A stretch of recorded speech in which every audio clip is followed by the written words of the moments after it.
Da minha, enquanto eu estive lá 46 anos a trabalhar, a firma foi sempre a mesma, a Natalina e Romano Limitada, que era Natalina era o marido, o Romano era o genro e pronto.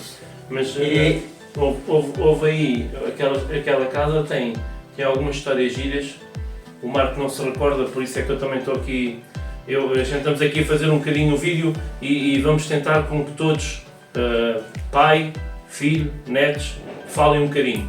Mas há certas coisas que eu vou-me também me recordando, que eles são mais novos, não se recordam, e às vezes eu não quero estar a interferir na conversa, mas as coisas vão andando para a frente e se a gente não for a falar, vai-se esquecer. Aquela casa tem um episódio na abertura, aconteceu ali um episódio na abertura. Sim. Correto? Foi logo estreada com uma cheia. Exatamente, a cheia de 60, não foi? 60, 70 e tais, não interessa. 76 ou 77? Não interessa, isso também não interessa a data. Interessa é a casa abrir e exatamente, logo... abriu logo aí a partir das 3, segundo contaram lá a Dona Arminda. O marido dela cheguei a conhecer. Sair. Ela aí assim, saiu de lá de dentro, portanto 3 horas da tarde, mais ou menos, começou a encher. Aquilo encheu-se e depois à noitinha, que meia-noite, ela começou a arrumar as coisas ali assim e ficou lá dentro do meio da água, não sei quem, não sei quantos. Às quantas que aquilo subiu uma média de 1,75 m de altura, onde é que ela foi tirada depois lá dentro de casa por uma janela da cozinha para cima. Sim. Ai, espera aí, não foi ela que ela... Foi o marido. Foi o marido. O marido é que foi tirado com os lençóis lá pela janela da cozinha para o primeiro andar, lá de frente. E agora ela não. Agora ela aguentou-se lá dentro em cima do balcão, esteve ali quase a morrer. Quando ela não morreu afogada, não calhou. Ela era toda rija. Aquilo era... Vocês compraram a casa. Aquilo era Vocês compraram a casa, 3 sócios, como já contaste, desfez a sociedade com um sócio, ficaste a trabalhar com o teu irmão não trabalhava na casa e ia tirar dividendos da casa, penso eu, no final do ano, tu continuaste, até que chegou, eu lembro-me disso, eles vão falar, eu não quero, porque eu gostava que o Marco falasse um bocadinho mais, mas não se lembram tão bem das coisas como eu me lembro. Eu lembro-me que o desapertar, o meu pai depois também chegou à conclusão que, penso eu que foi isso, que queria a casa para ele, na mesma questão que o meu tio, ou pegas ou largas, e eu lembro-me, o meu pai é que vai dizer se é verdade ou mentira, eu lembro-me, era pequeno, lembro-me que esse negócio foi falado e foi resolvido, penso eu, na taberna do tio Manel. Verdade ou mentira? Quando foi com o teu irmão dizes assim, olha, pegas ou largas também. Quando ficaste sozinho com a casa. Esse negócio não foi falado qualquer coisa. Não me lembro bem. Eu acho que foi porque isso ficou-me na memória que a gente foi um dia lá à taberna do tio Manel e não sei porque isso ficou memória de infância. Pronto. Acho que esse negócio talvez fosse a falar da questão de... Qualquer coisa. Pois, isso foi ao fim de 4 anos. Ok. Ao fim de 4 anos, quando eu fiquei sozinho, o meu irmão que era sócio também. Eram os 2 sócios, eu e mais o meu irmão. Aquilo, eu queria pôr a mulher a descansar. Tinha os miúdos, não sei quantos, então, com licença, eu queria dizer, eu fico com a casa, ou vejo trabalhar comigo, trabalhámos os 2, que ele também tinha um restaurante lá em Belém, que ele da altura tinha passado, agora a boa altura tu trabalhares aqui os 2. Não, quero ir para o outro lado, não sei que, eu tenho uma coisa em vista, tudo bem. Então olha, pegas para lá e também. Okay. Então chegámos ao acordo que ele largou, fiquei sozinho, pronto. E assim... Foi aí o princípio bom. Pois, exatamente, aí é que eu comecei comecei a trabalhar, Sabes que o Marco a mudar outras coisas. o Marco tem uma curiosidade. O Marco tem uma curiosidade sobre qualquer coisa dos caracóis. Como é que... Não é, Marco? Não, mas antes disso, os caracóis, na altura quando a casa foi comprada por vocês, os três casos sócios, a casa foi comprada fechada ou ainda estava a trabalhar? Estava sempre a funcionar. A casa Ou seja, a sempre. casa Eu transitou quando- para vocês eu fui a primeiro em. trabalhar. Pois, a gente comprou a casa, estava lá a dona da casa, mais bem empregada. Eu fui, o meu outro sócio que foi para trabalhar para lá comigo, estava a trabalhar também em Lisboa, lá no, ao pé do Campo das Cebolas. Conclusão, eu estive lá 8 dias para saber como é que se controlava aquilo. Estive lá 8 dias sozinho a trabalhar lá com a ex-dona da casa. E eu estive lá 8 dias. E depois é que, ao fim de 8 dias, é que o meu sócio, que era Conterrâneo. o conterrâneo, é que ficaram lá a trabalhar os dois foi sozinho. E a mulher dele, Sim. a minha mãe. Espera aí, a tua mãe, espera aí. A tua mãe tem graça que eu não contei essa história. Eu, ao fim de estar ali 3 meses, eu estava solteira ainda. Onde é que me casei, então, depois de me casar, que foi em janeiro, portanto foi em dezembro. Estávamos a esquecer da Dona Alice. eh, Estávamos a esquecer da Dona Alice. Mas foi, pronto. foi em dezembro, 20 de dezembro de 1970. 75, possivelmente. Eu 70, nasci em 76. Foi em 75. Onde é que Eu não depois... estava no casamento, mas eu sei. E depois, então, Sei que nasci no ano a seguir, por isso. então aí assim é que depois começaram a trabalhar os 4. Ok. Mas e a dona, ou seja, Fazíamos o turno. Diz. a ex-dona Sim. já nunca mais já apareceu. Ou Não, seja, não, largou ela aquilo, assim que vai vocês ter tempo. agarraram naquilo, ela nunca mais apareceu na casa. Não, ela morava lá na rua. Mas não aparecia na casa. Não. Ela aparecia lá, não, aparecia lá de vez em quando, aparecia lá para um cafezinho, ou coisa assim parecida, ou cumprimentar. Vocês compraram a casa a quem? Ao banco? Na altura? Não, Ela não vinha. É ela então. A gente comprou outro espaço para ela. Sim. Essa questão que tu tinhas. Depois a questão do caracol surge quando, como Esse e caracol. o porquê o caracol, não é? Pois, o caracol, na altura que Eu concretamente eu não sei também. eu na Vou altura, ouvir agora. eu na altura de, falaste agora do caracol, a casa trabalhava a nível de café, portanto, é cervejaria, pronto, a nível marisco, marisco, portanto, era a nível marisco, que se sabe com queijo, perdigão, ameira, mexilhão, canivete, Todo ano, não. Todo ano. sim. Ok. Gambas, e era assim, trabalhava eu, umas sapateiras, trabalhava muito com sapateiras, era quase uma marisqueira. Então aquilo, a vida mudou, não é? Começa a aparecer o caracol que eu tinha mania que sabia cozinhar caracol e então comecei a vender caracol, a fazer caracol, a cozinhar, pouco a pouco. Esse cozinhar de caracol, quer dizer que tinhas a mania de saber cozinhar caracol, mas já tinhas cozinhado. Já tinha cozinhado, quer dizer, não estava muito Aprovado, né? Também é amador. fui aperfeiçoado a fazer caracol. Continua. Comecei a inventar mil e uma coisa, que eu sou a nível de coisa, ainda hoje muita malta não sabe fazer caracóis e falam mil e uma coisa de casa ainda a fazer caracol. O café stop, quando eu lá estava, era das casas que eu lá vendia mais caracol que os todos. As finanças. E que maneira, vendia, eu chegava a ter fim de semana, sábado e domingo, de vender uma média de 600 caracol cozido. Chegava a vender. E portanto, O caracol era só caracol. As e pessoas na caracol, altura portanto, estavam logo, as pessoas aceitaram bem, que isto na altura não era não é vender caracol, Pois. mas começou-se a vir. o caracol começou-se a vender aí. O caracol, eu lembro de ter quando fui para Lisboa, já se comia caracol lá. Eu tinha 11 anos na altura, já havia casas que vendiam caracóis em Lisboa. Mas o que é que te levou a, ou seja, a alterar isso, né, para introduzir o caracol? Alterei Foi isso porque na altura... por causa que comecei a fazer caracol e a malta começou a gostar, e pá, o teu caracol é muito bom, e caracola, caracoleta, comecei a fazer caracoleta depois assada também, que eu não fazia, depois mais tarde comecei a fazer caracoleta assada.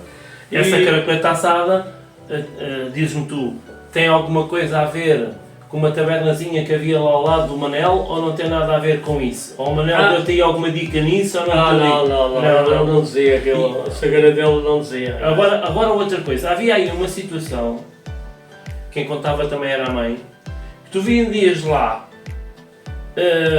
tipo umas bolinhas, que ninguém sabia o que era, fritas, não era? As bolinhas fritas. Toda a malta gostava daquilo, mas ninguém sabia o que era aquilo. E agora falaste numa coisa que não me lembro. Eu batizei aquilo com azeitona frita e a malta ia lá, então pedia uma dose de azeitona frita, que a malta não sabia o que era, sei que era azeitona frita. Mas queres revelar Mas aqui à malta o que era? queriam saber o que era, mas não dizer, pá, vocês comem e coisa, pá, mas isso é bom mesmo, pá.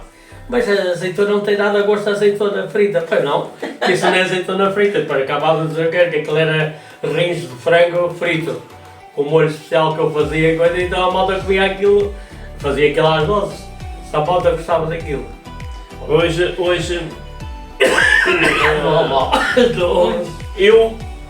O meu pai já um copo d'água. O meu pai já está a ficar sem voz. É o que mais fala aqui no vídeo hoje.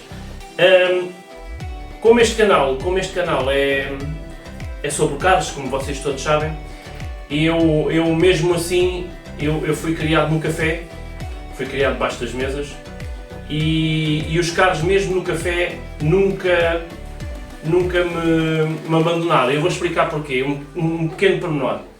O meu pai, de manhã, o meu pai falava que o meu avô bateu-lhe poucas vezes, o meu pai a mim bateu-me algumas. E muitas delas eu mereci, sem dúvida. E uma delas foi esta.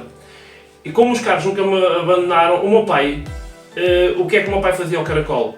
De manhã metia o caracol numa posição e durante o dia passava o caracol para outra posição, para o caracol não apanhar sol.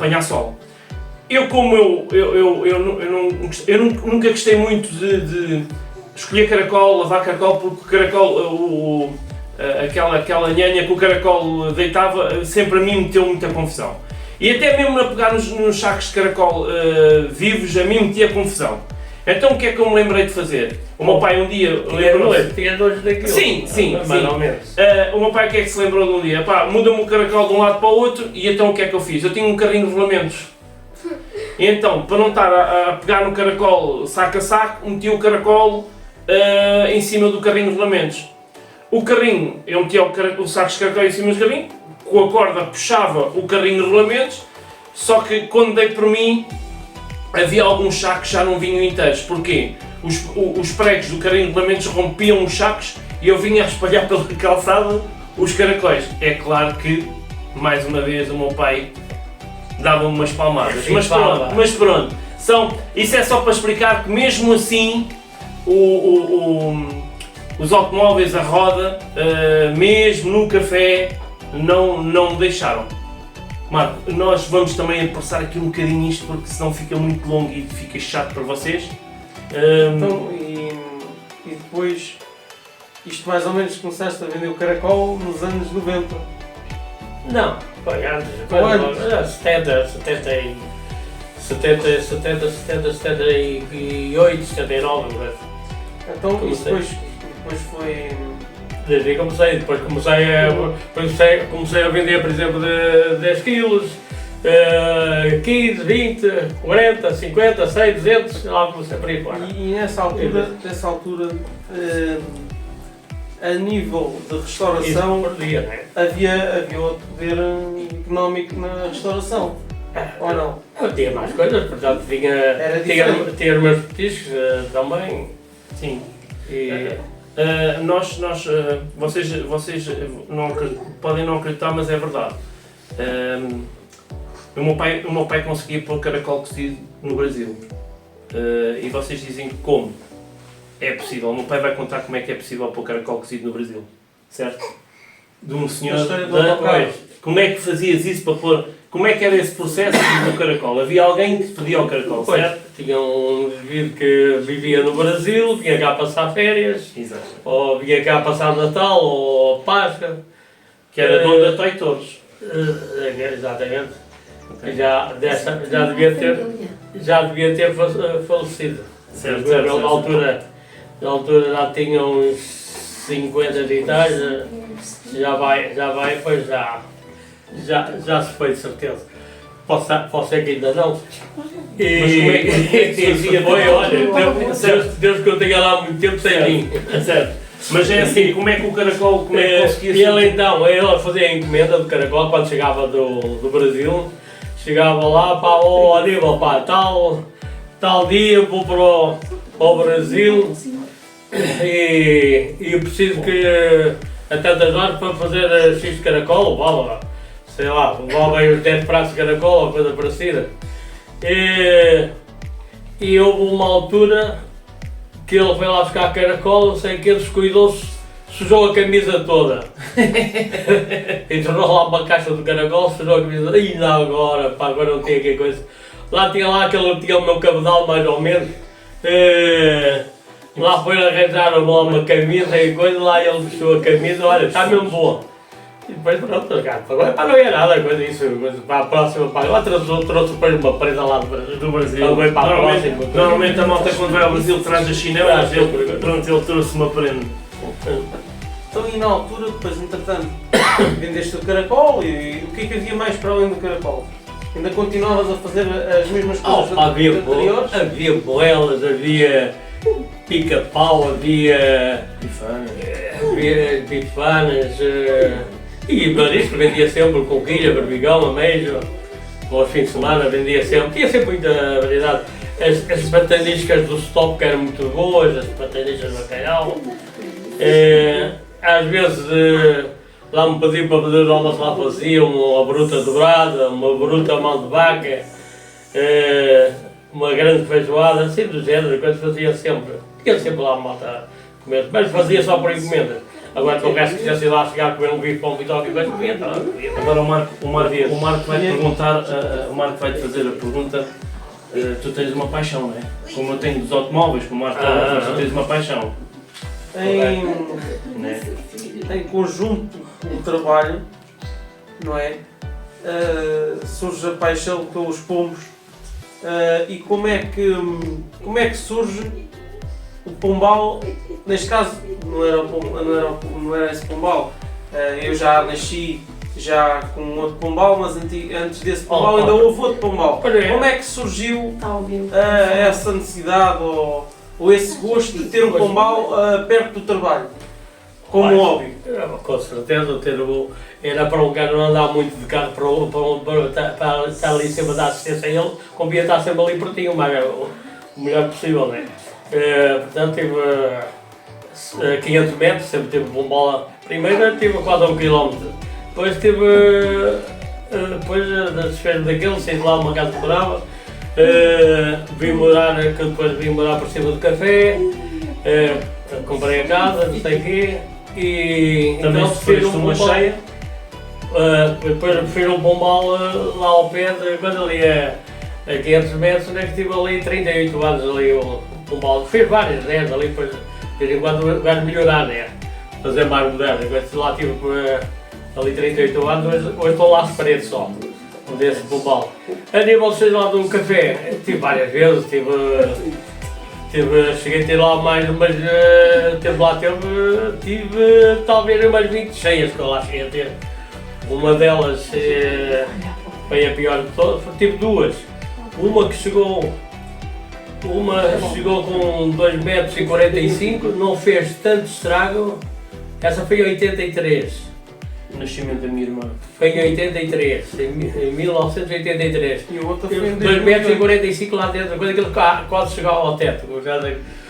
Depois houve uma outra que fez mais estrago, tinha feito obras há há um ano atrás. Essa é que tocou, não foi? Essa é que me deu um prejuízo de graça. O balcão tombou e tudo. Foi em 2008. E só foi Eu já era com, nascido. e só chegou com 1 metro, na altura de coisa, 1,90 m. Mas aquilo tombou, foi fogão, foi o balcão ao pé do fogão, também tombou tudo, coisa. O balcão novo que tinha feito, andar a fazer, tudo, coisa era água, coisa batia no teto, levantar os carros. Eu tive um prejuízo do. Foi quase tudo. Foi quase tudo. Primeiro, mas não consegui suportar isso tudo, coisa. O que é preciso é o gajo estar vivo e ter saúde. Olha, o que é isso? O que é isso da paixão dos pombos? A paixão dos pombos, pá, isso é dar-se já com uma pessoa. Desde, como eu já disse há bocado, que sempre gostei de animais e aves e portanto, e é um vício que é como um gajo tinha o vício de fumar, que me larga o tabaco para o lado e o meu vício é dos pombos. Também não consigo largar os pombos de maneira nenhuma. Nós gostamos de carros porque gostamos de carros. Tu gostas de pombos porque gostas de pombos. Às vezes é coisas que não se consegue explicar, não é? O gajo a competir com eles, o gajo vê-los a chegar, o gajo... É giro. É muito trabalho, né? Não gosto de nada, é apanhá-los e entregá-los à coletividade para conversar. Olha, finalmente o Lourenço tem aqui uma pergunta para fazer. Então, menino, porque o Lourenço tem estado quase sempre calado e o Lourenço também tem ele já de está falar. surdo e mudo. E é sobre pombos, não é, Lourenço? Então. Então, depois começaste a concorrer com os pombos, quando é que começaste a concorrer? Quando comecei a concorrer? Em 1976. Então, o ano que eu nasci. 76, foi, 76, 77. Foi quando eu comecei a ter os primeiros pombos, dados lá dos colombosos, de alguns amigos já faleceram, e portanto, desde 76. Mas ainda, e continuo. Diz mais o que é que tu querias saber mais? Ele estava-me a dizer agora assim baixinho, estava-me a dizer quem é que te deu os primeiros pombos. Quem é que me deu os primeiros pombos? Se te vou dizer quem foi, tu não sabes. E vês quais foram os teu vizinho, um deles. É o Zé Manel Constantino. Ok.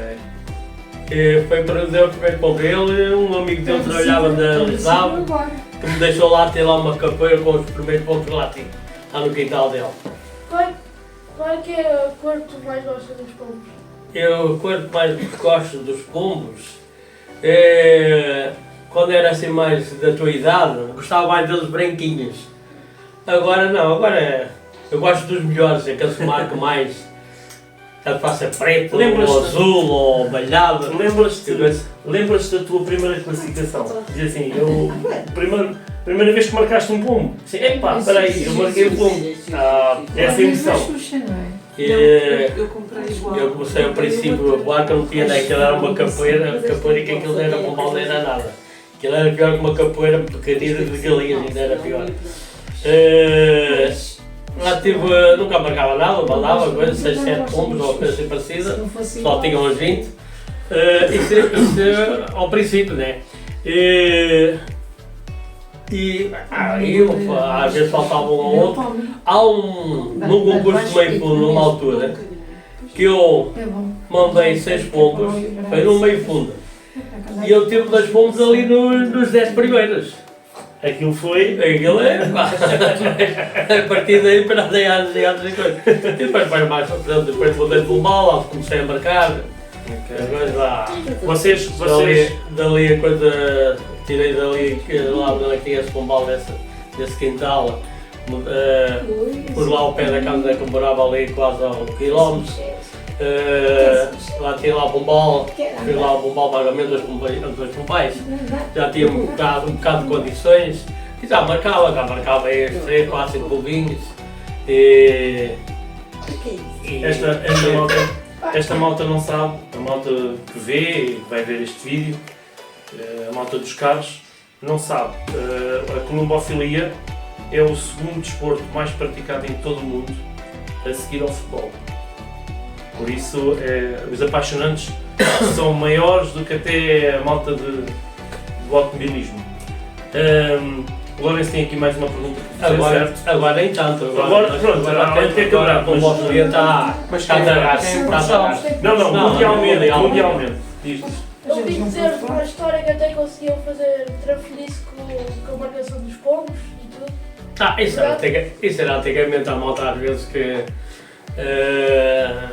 havia. A malta, não dizem que sim, era, mas a malta desconfiava e houve provas que esta malta já cá não estão, já foram, não sei. Mas como é que eram marcados os pombos? Antigamente, com um relógio? antigamente Ou como é que era a marcação? Como é que era feita a marcação havia 2 ou 3 relógios, era tipo estafeta. Havia, portanto, uma dúzia de pombais. Então metiam um relógio mais ou menos desviado aí mais perto de cada pombal. E o homem ia correr, não é? E então, a correr, chavalos, ou rapazes pequenos, ou coisa, malta que tinha corrida, e aqui eu chegava lá com a arinha de borracha na mão, lá metia dentro do relógio. Não quer dizer que constatar nessa altura, possivelmente, o primeiro pombo que chegava ao pombal não queria dizer que fosse o primeiro pombo a ser marcado. Pois não. Porque um gajo corria mais do que o outro, certo? Exatamente. Vamos avançar um bocadinho à frente. O primeiro carro que apareceu foi um Toyota, certo? Foi o primeiro carro que apareceu. Sim. O segundo carro, Toyota também. o Toyota, e a seguir vem o Mercedes. O Mercedes, na altura a minha mãe tinha dito, pá, vocês vejam lá, porque eu fui com o meu pai comprar um carro. Na altura não era para ser o Mercedes. Era para ser, foi-se comprar um carro com um vendedor de automóveis, mas na altura não era para ser o Mercedes, era para ser um Ford Escort. Mas o meu pai não gostava, não era caro para ele, então fomos à Mercedes. Então escolhemos o Mercedes. Na altura era para comprar um Mercedes, era para gastar um certo dinheiro e não gastamos um certo dinheiro, gastamos muito mais. O Mercedes, esse Mercedes ainda está cá na família. E a seguir ao Mercedes veio a fidelidade outra vez à Toyota. Certo. Pronto, e a vida foi correndo. O meu pai agora há uns anos para cá, devido ao Covid, com medo, né? A idade também foi aumentando e devido ao Covid acabou, o meu pai e a minha mãe, por pronto, acabar com a atividade de hotelaria e pronto, e virem para o descanso. Nós contamos aqui, para isto não ficar muito longo, acho que o Lourenço está aqui a fazer sinal que quer fazer mais uma pergunta. A gente vai deixar aqui o Lourenço fazer uma pergunta. Então faz lá, Lourenço. Então faz lá. Porquê que preferiste sempre o Toyota? Porque é um ditado muito antigo, o Toyota veio para ficar. E é um carro que, pronto, eu gosto de. Pronto, eu sempre gostei da marca. Sim. E sempre ia cor vermelha, pá. Sempre cores vermelhas. E porquê? E portanto é vermelha, agora é preta, é vermelha com.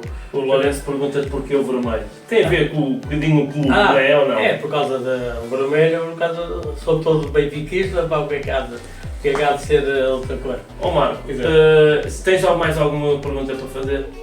Não. Nós fizemos, eu como tinha dito no vídeo passado, ia tentar fazer esta entrevista com uma pessoa, a pessoa era o meu pai.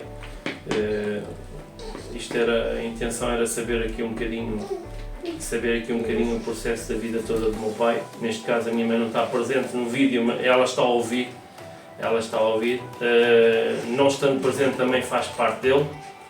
O João mais pequenino também agora acordou e está a dizer qualquer coisa à gente que a gente não percebe lá muito bem, mas ele quer participar também.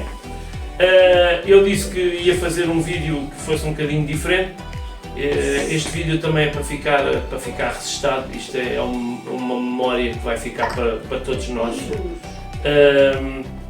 Espero que vocês tenham um pouco de paciência. Se já ouviram, já tiveram essa paciência de o ouvir. Nós gostamos muito de estar aqui os quatro. Por trás da câmara estão outras pessoas também que estão a ouvir. Agradecemos muito tudo que se tem, o cuidado que vocês têm tido connosco em perder um bocadinho de tempo da vossa vida para nos ouvir. Isto é novo, nós estamos um bocado nervosos também a falar, mas eu penso que penso que saiu bem, penso que vai ser bom. A Marcos Garais, além de ter os vídeos que vocês já sabem, irá ter mais vídeos destes, não só de pessoas, mas também de histórias da minha cidade, de Loures. Mais uma vez não garantimos que todos os fins de semana sairá um vídeo, nós vamos fazer sempre o possível que isso aconteça. E pronto, e acabamos aqui mais uma história fantástica, que é a história da vida do meu pai e dos meus pais. E até uma próxima, mas antes de acabar este vídeo, nunca pode faltar aquela frase que nos há de sempre acompanhar, nunca esquecendo que isto aqui será sempre um sonho de uma criança, mas para vocês, se tens um sonho, não desistas dele, luta para o conquistares. Tudo é possível. Adeus. Obrigado. Tchau, até à próxima. Um obrigado.